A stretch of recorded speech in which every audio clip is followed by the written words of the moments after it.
नमस्कार, खबरों की खबर में आपका स्वागत है। फिर से बवाल मच गया है। आरएसएस के सरसंघ चालक मोहन भागवत ने एक बयान क्या दिया। सारी पॉलिटिकल पार्टीज और खासकर के विपक्ष के लोग, ये लेफ्ट लिबरल कबाल और सारे लोग सोशल मीडिया में और मीडिया में ये सामने आ गए और कह रहे हैं कि ये जो बयान है वो संविधान के खिलाफ है। अचानक से इन लोगों को संविधान से इतना प्रेम हो गया है, पता नहीं। ये कह रहे हैं कि ये आरएसएस के चीफ का जो बयान है वो देश को हिंदू राष्ट्र बनाने वाला है। और वो बाकायदा जो है, आप देखिए राहुल गांधी ने भी आज एक ट्वीट किया है कि आरएसएस के प्रधानमंत्री। खैर, राहुल गांधी के इस ट्वीट के लिए हम एक अलग वीडियो बनाएंगे, लेकिन जो मोहन भागवत के बयान से जो बवाल मचा है, तो ये समझना जरूरी है बवाल मचाने वाले कौन हैं और ये क्यों मचा रहे हैं इतना बवाल और क्यों इतनी बड़ी कंट्रोवर्सी हो गई। लेकिन उसे समझने से पहले हमें यह भी जानना होगा कि दरअसल मोहन भागवत के बयान का मतलब क्या है। मोहन भागवत ने वैसा क्या कह दिया जिससे इन लोगों को इतनी ज़्यादा पीड़ा हो गई। तो जो टेलीविज़न चैनलों में, मीडिया में, हर जगह जो बयान चल रहा है, तो पहला बयान जो उन्होंने दिया, जो हेडलाइन के रूप में है कि देश में रहने वाले पूरे के पूरे 130 करोड़ लोग ये सब हिंदू हैं। ये मोहन भागवत ने कहा, ये आरएसएस का मानना है। तो इससे लोग नाराज हो गए, भाई सारे लोगों को आप हिंदू कैसे कह देंगे। तो पहला पॉइंट ऑफ डिफरेंस ये है। दूसरी बात जो उन्होंने कही, जिसको कम बताया जा रहा है, वो ये कि आरएसएस के मुताबिक हिंदू कौन है। तो हिंदू वो है जो हिंदुस्तान को अपनी जन्मभूमि, मातृभूमि, पुण्यभूमि और साथ ही साथ वो हिंदुस्तान के प्रति प्रेम रखता हो, उस देश को प्यार करता हो, इस देश के लिए सब कुछ निछावर करने के लिए तैयार हो।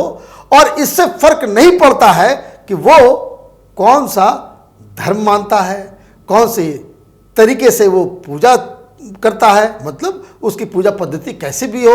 और साथ ही साथ उन्होंने कहा कि वो कोई भी आदमी हो, कोई भी भाषा बोलता हो, कुछ भी हो, लेकिन जो लोग अपने आप को हिंदुस्तान को अपनी मातृभूमि, जन्मभूमि ये समझते हैं, उससे प्यार करते हैं, वो सब के सब हिंदू हैं।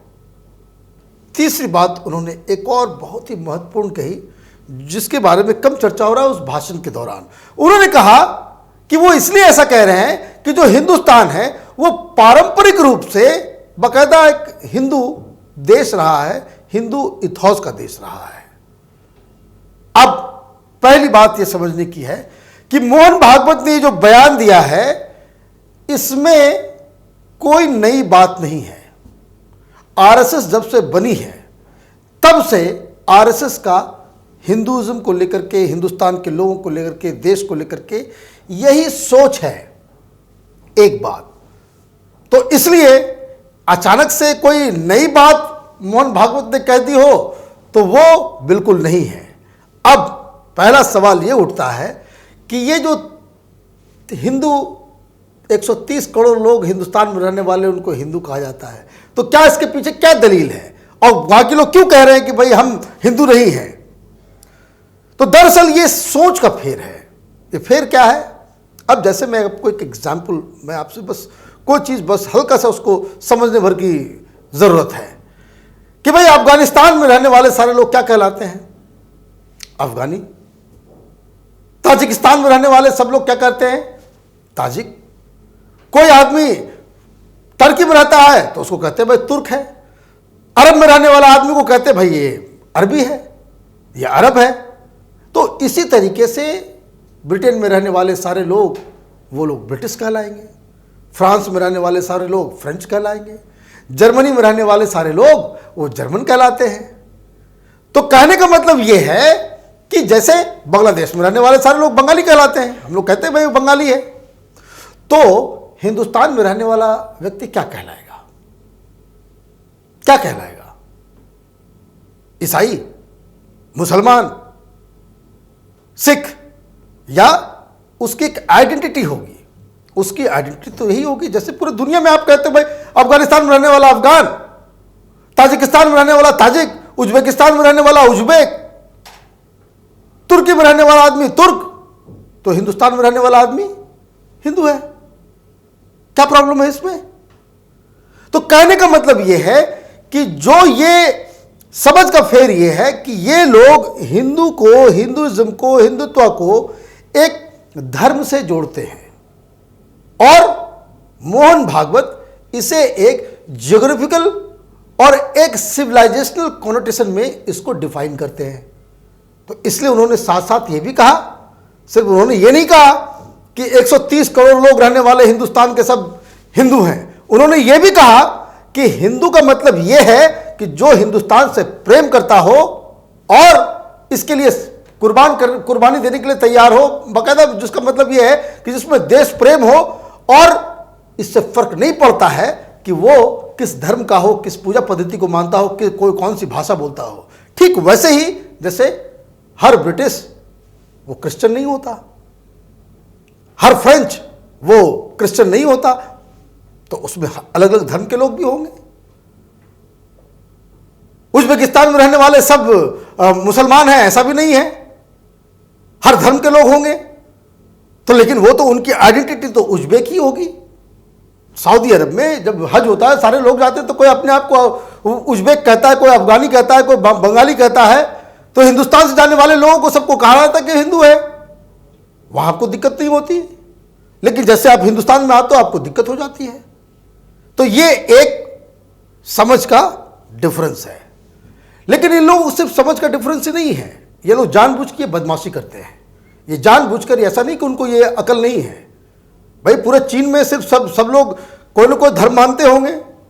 जापान में भी बहुत सारे लोग धर्म मानने वाले, अलग अलग धर्म के मानने वाले हैं। कोरिया में भी अलग अलग धर्म मानने वाले लोग हैं। लेकिन उनकी एक सिविलाइजेशनल, एक ज्योग्राफिकल आइडेंटिटी है। हम सबको कहते हैं भाई जैपनीज है, ये कोरियन है, ये चाइनीज है। क्यों कहते हैं? उसको धर्म के नाम से बुलाते हैं क्या? नहीं बुलाते। तो जो पूरी दुनिया में जिस तरीके से एक ज्योग्राफिकल, एक सिविलाइजेशनल आइडेंटिटी बनती है, हिंदुस्तान को उस आइडेंटिटी से महरूम क्यों रखा जाता है? क्या हिंदुस्तान में हम इस तरह का कोई, और दूसरी बात क्या है, मेन लफड़ा क्या है इन लोगों के साथ? ये लोग नहीं चाहते कि हिंदुस्तान में किसी तरह से कोई एकता हो। वैसे आप लोग बहुत बार लोग डिफाइन करते हैं, बचपन से ही हम लोग लिखते आ रहे हैं, इंडिया को डिफाइन कीजिए तो यूनिटी इन डाइवर्सिटी। तो सवाल ये उठता है कि हमें डाइवर्सिफाइड समाज चाहिए या एक यूनिटी की ओर हमारा जो है वो प्रयास होना चाहिए? ये सारे टुकड़े टुकड़े गाएंगे लेफ्ट लिबरल कबाल, ये इनके मुंह से अगर आप सुनिएगा सब लोग बोले भाई डाइवर्सिटी डाइवर्सिटी डाइवर्सिटी डाइवर्सिटी। अच्छी बात है, डाइवर्सिटी को आप मानिए, लेकिन उसका ध्येय क्या होना चाहिए? उसका ध्येय तो ये होना चाहिए कि देश यूनिफाइड रहे। ये सारे लोग, ये जितने लोग जो मोहन भागवत के बयान के ऊपर बहस कर रहे हैं, इनके साथ दिक्कत क्या है कि ये लोग हिंदुस्तान को एक देश मानते ही नहीं है। कभी इन्होंने ये नहीं माना कि हिंदुस्तान एक प्राचीन काल से एक अलग राष्ट्र रहा है। और कांग्रेस पार्टी को देखिए, इनकी राष्ट्रीयता शुरू होती है 1947 से। वो कहते हैं कि पहले तो देश था ही नहीं, भारत नाम का कोई चीज नहीं था, हिंदुस्तान नाम का कोई चीज नहीं था, 1947 से बना। और ये वामपंथी, ये टुकड़े टुकड़े गैंग, ये तो अभी भी नहीं मानते हैं। ये तो कहते हैं कि भाई India is a nation of nationalities, बहुराष्ट्रीय राष्ट्र है, इसमें बहुत सारे राष्ट्र हैं। तो आदर इनके जो चश्मे का जो लेंस जो है ना, उसका फर्मा जो वो ठीक करना पड़ेगा, या फिर ये इस तरह से लोगों को बरगलाते रहेंगे। एक तो ये मसला हुआ। लेकिन एक और मसला जो उसके साथ आता है, ये बहुत संविधान की कसम खाते हैं। संविधान संविधान संविधान के खिलाफ इन्होंने बोल दिया, संविधान के खिलाफ इन्होंने बोल दिया। तो संविधान के खिलाफ क्या बोल दिया इन्होंने?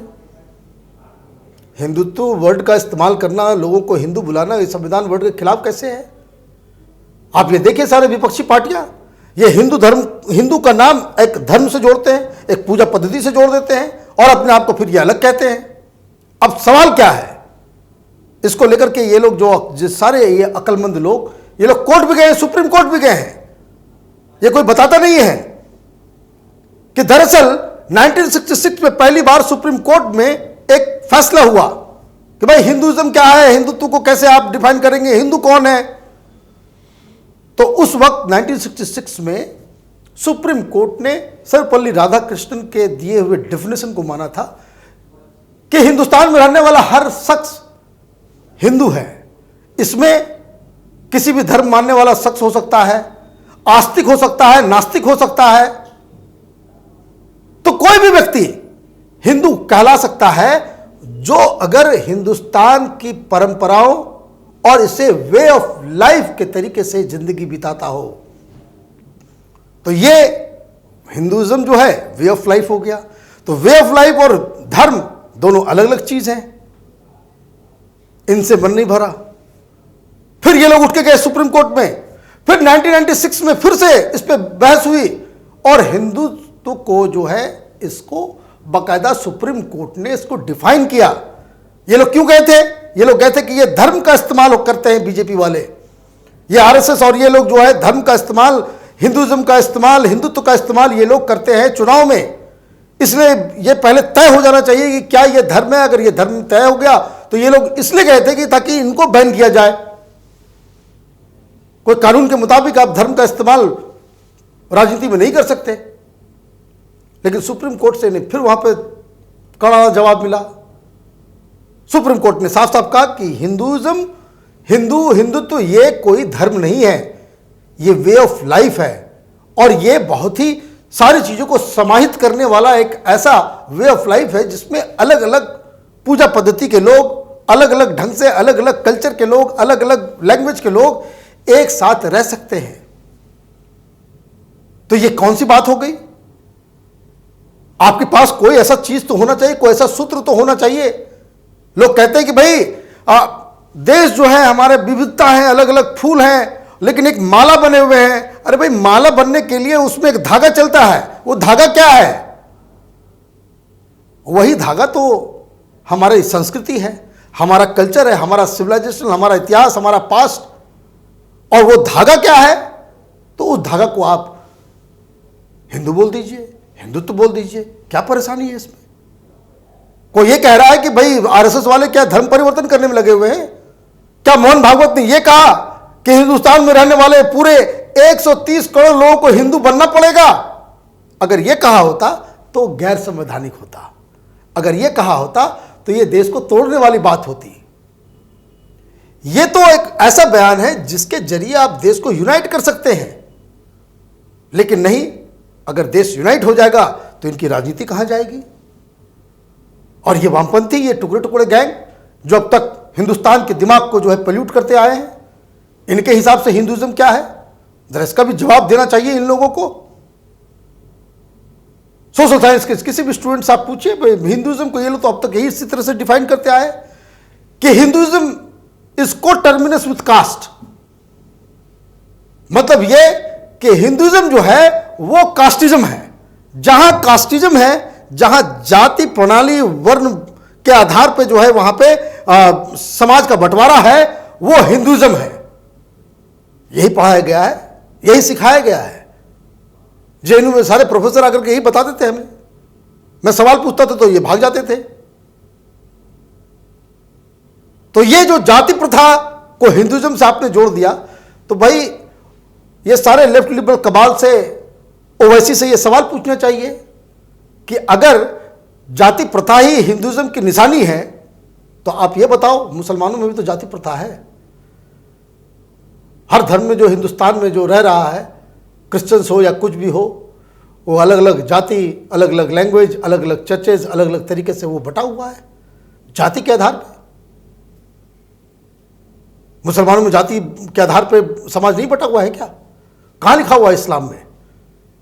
तो ये जो समाज का जो इस्लाम का जो चरित्र हिंदुस्तान में बदला है, वो किस लिए बदला है? क्योंकि वो हिंदू एथॉस है, वो यहां की आइडेंटिटी है। तो कहने का मतलब ये है कि हिंदुस्तान को अगर आगे बढ़ना है तो ये जो दो ब्रिगेड जो बना हुआ है ना, ये अलग अलग, एक तो देश को तोड़ने वाले जो नक्सली, अर्बन नक्सल्स जो चाहते हैं कि ये देश, संविधान सब कुछ खत्म हो जाए, और जब डंडा पड़ता है इनको तो ये जब कोने में जब फंस जाते हैं तब ये संविधान बाबा साहब अंबेडकर की बात करते हैं। और दूसरा एक गैंग है जो डाइवर्सिटी चिल्लाता रहता है। डाइवर्सिटी बाकायदा उसको मेंटेन करने की जरूरत तो है, लेकिन हिंदुस्तान की जनता, राजनीतिक दल, सरकार, ऑर्गेनाइजेशंस और सारे लोग, हर नागरिक को ये कोशिश करनी चाहिए कि यूनिटी हमारे देश में यूनिटी कैसे हो उसके ऊपर काम करना चाहिए। तो इसलिए मोहन भागवत के बयान पर जो बवाल हो रहा है वो बेसिकली राजनीति है। ये पॉलिटिकल पार्टीज मुस्लिम वोटों के लिए अब तक जिस तरीके से मुसलमानों को आरएसएस और बीजेपी का डर दिखाते आ रही है, उसी का ये एक कड़ी है। ऐसा कोई बात नहीं है जो मोहन भागवत ने नहीं कही हो और कोई नई बात उन्होंने कही हो। और ये जो ट्रिक है विपक्ष का, इसमें भी कुछ नयापन नहीं है, क्योंकि ये इनकी मजबूरी है कि जब तक ये आरएसएस का डर मुसलमानों को दिखाते नहीं रहेंगे तब तक इनकी राजनीति चलती नहीं रहेगी। तो आप देखते रहिए कैपिटल टीवी। हमारे वीडियोस को लाइक कीजिए, शेयर कीजिए और हमारे चैनल को सब्सक्राइब कीजिए।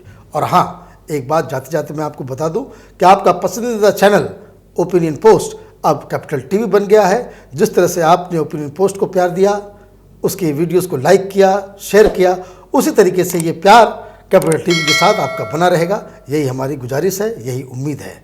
धन्यवाद।